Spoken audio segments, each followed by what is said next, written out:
Right. We all know there's no right or wrong way to play these wonderful things that we call electric guitars. There's a more conventional way, with the chord shapes we all know and the scales and stuff.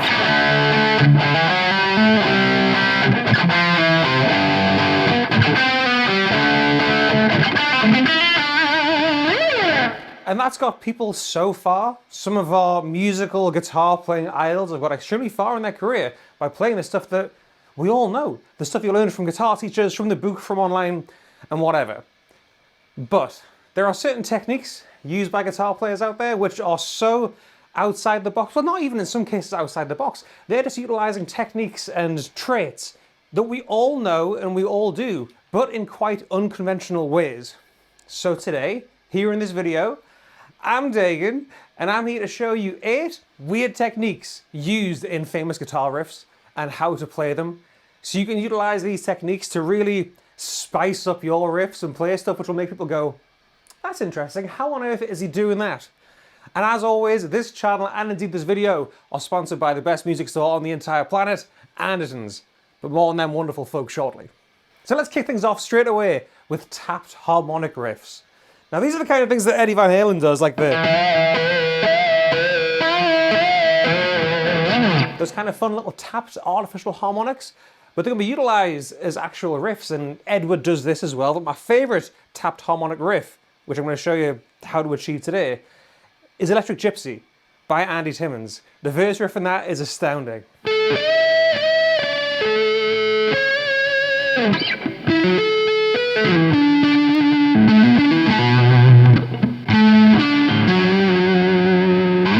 Now if that was played with a pick, it would sound like...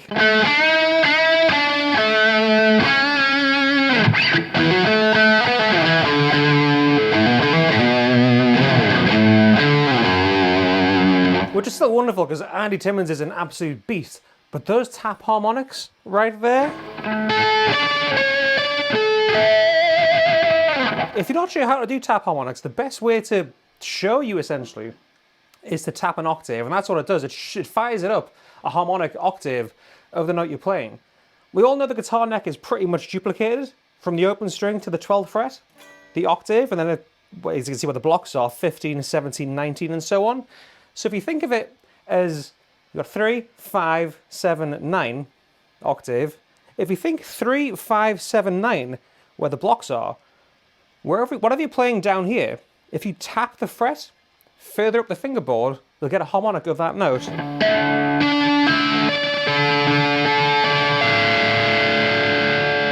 Like Edward did it all the time, like I said.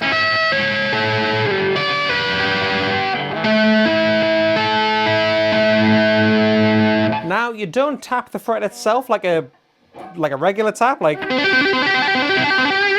Don't do that. Set your finger on the string with your left hand and tap the octave, but on the actual metal itself. It does work in other places, so like, again, holding the same note and tapping different places besides the octave of said note, but to play it musically in a riff like that Andy Timmons Electric Gypsy riff, just play the octave.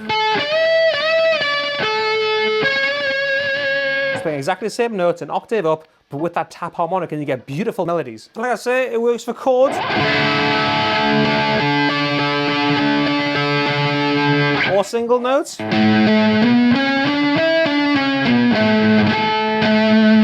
There's so many different ways you can utilize tap harmonics and make just anything you play sound that little bit more awesome. Now the next weird technique is one I actually got from watching a video of Eddie Van Halen playing a certain song live. On the record, I have no idea how he did it, and it's a very interesting rhythmic pick scrape technique. It's from the song Don't Tell Me from the Van Halen album Balance, and it goes like this. I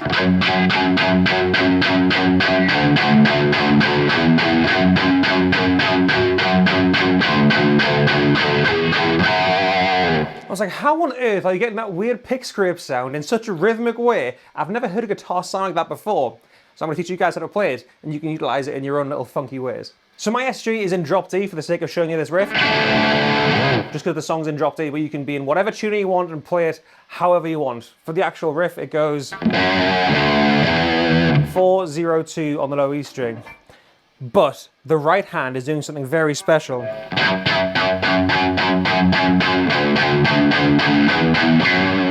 So, he's putting his pinky, right, where you usually put your palm to palm mute.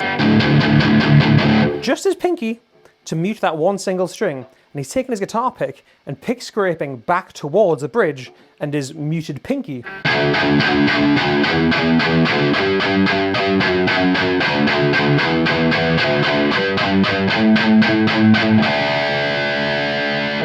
How funky is that for it? Of course Edward Van Halen thought of that bloody ridiculous technique.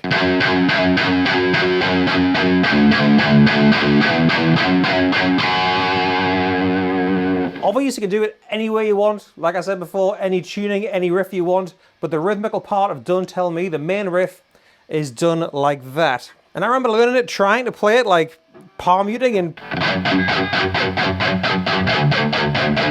pick scraping like that, but it needs to have that little bit of resistance so you're not fully palm muting it with your little finger, you're kind of easing off a little bit. And the harder you dig in, the closer you get to that bridge pickup, the more gnarly it sounds.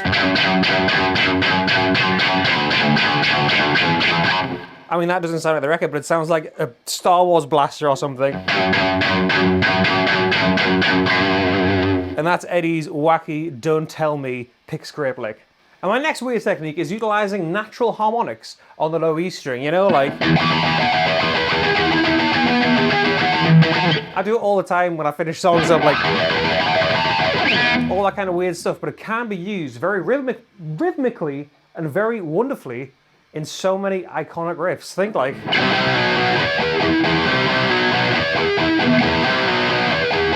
If I drop tune...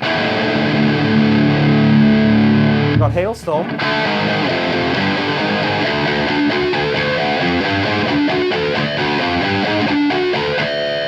That kind of thing. Or even if you want to drop tune Aftermath by Strapping Young Lad. I can't speak today.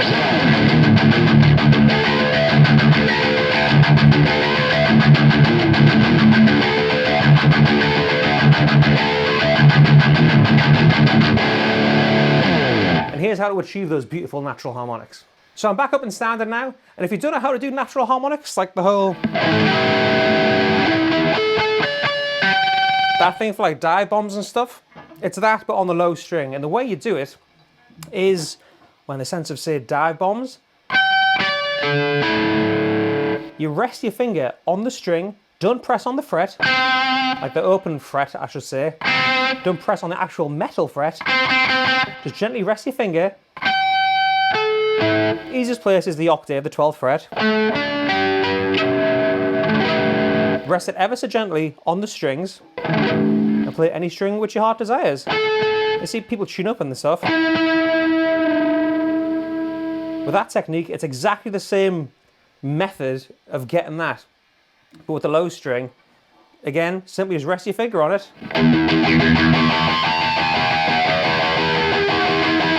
Not pressing too hard.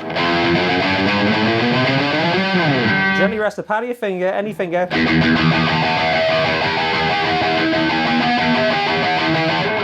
All the way up the fingerboard. And use it in cool riffs like Pumpkins, like I showed you.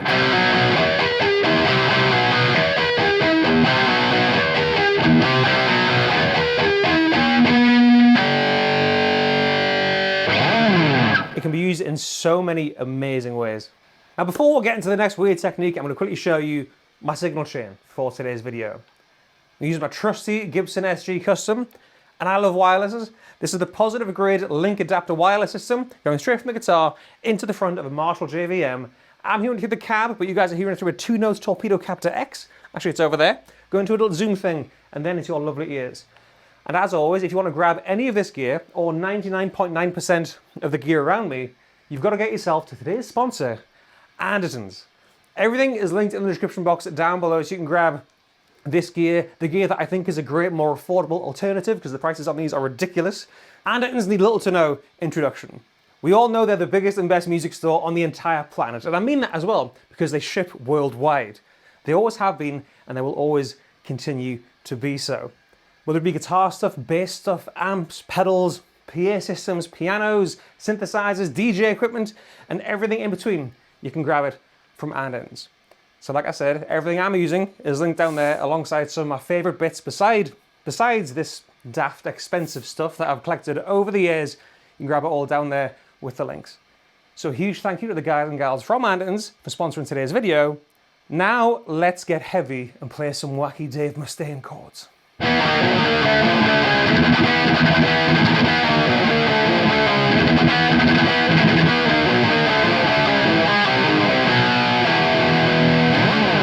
It's Dave Mustaine's famous, weird, wacky and wonderful spider chords.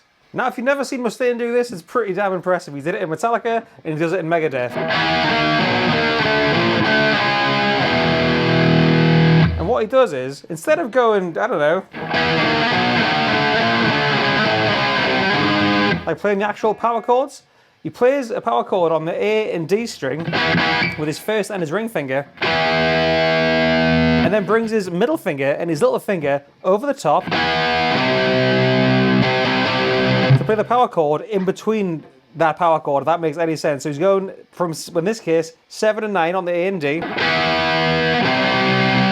to 8 and 10 on the low E and the A string.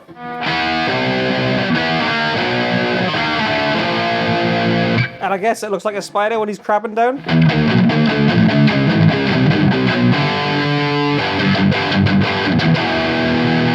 It's easy in theory, but in practice, to get the strength up, it is quite hard.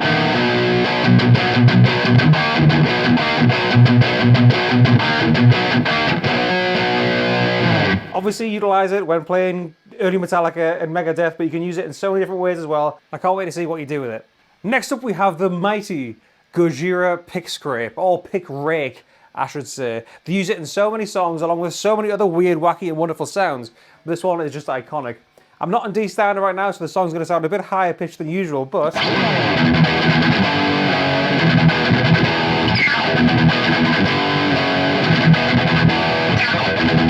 that whole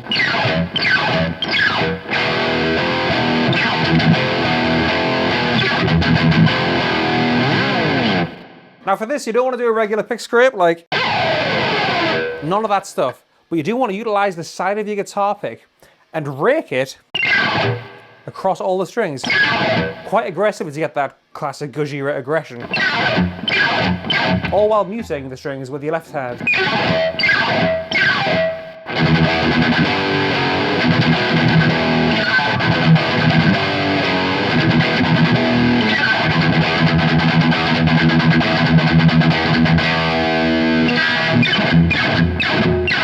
Easy as that, and it sounds absolutely kick-ass. Next up we have a super easy one. Behind the nut bends.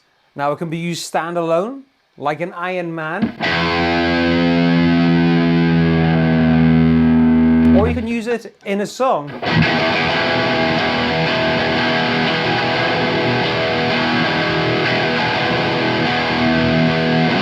And it's a super easy trick to do.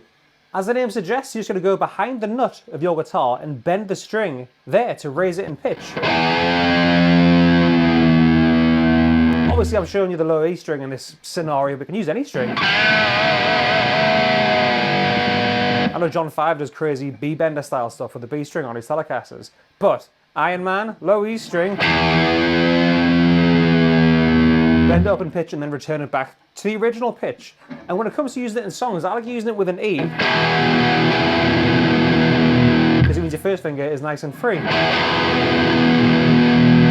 I actually learned this technique by watching Phil X play, I think it was Helter Skelter by the Beatles, and he talks about in that song, when you listen to it on record, when George Harrison or Lennon play the guitar, when they play the E, it goes up in pitch ever so slightly. I can't do that with this guitar because I've got quite thick strings on, but the thinner strings, the harder you hit them. Kind of notice there, the E goes up in pitch before it goes back to its regular E. To mimic that live,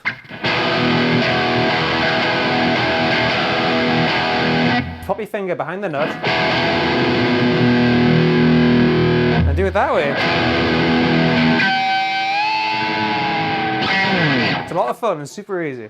And next up we have a technique which utilizes an already weird and wonderful guitar technique, the pinch harmonic. pinch harmonic. But people don't realize that depending on where you pick the pinch harmonic, it sounds different. So what I've found is playing the 7th fret of the A string, and I was picking between the bridge pickup and the neck pickup of this guitar. And you can use that in riffs as well, just like Mick Mars does with Motley Crue's 1981 hit, Take Me to the Top.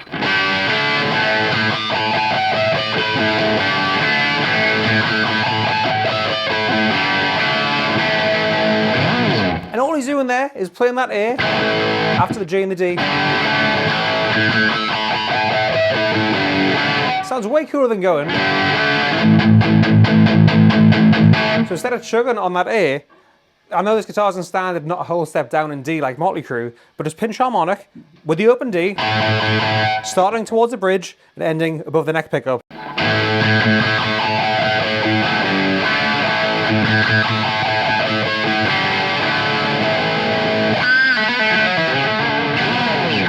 And last but certainly not least, we have a wonderful technique used by the one and only Jimmy Page in the song Whole Lotta Love.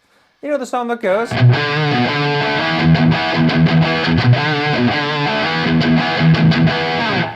that right there doesn't sound right. It's supposed to sound like...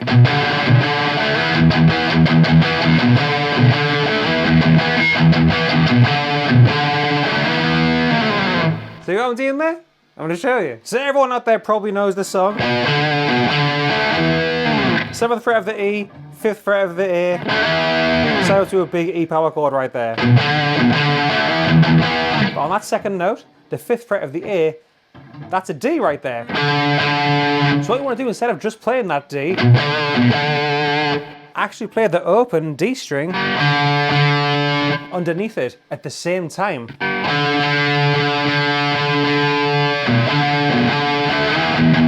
Before sliding up to the power chord. But don't just play it, give it a bit bend up in pitch, like the riff goes. Don't bend down, bend up, so that open D string is ringing out and you get a lovely kind of dissonance.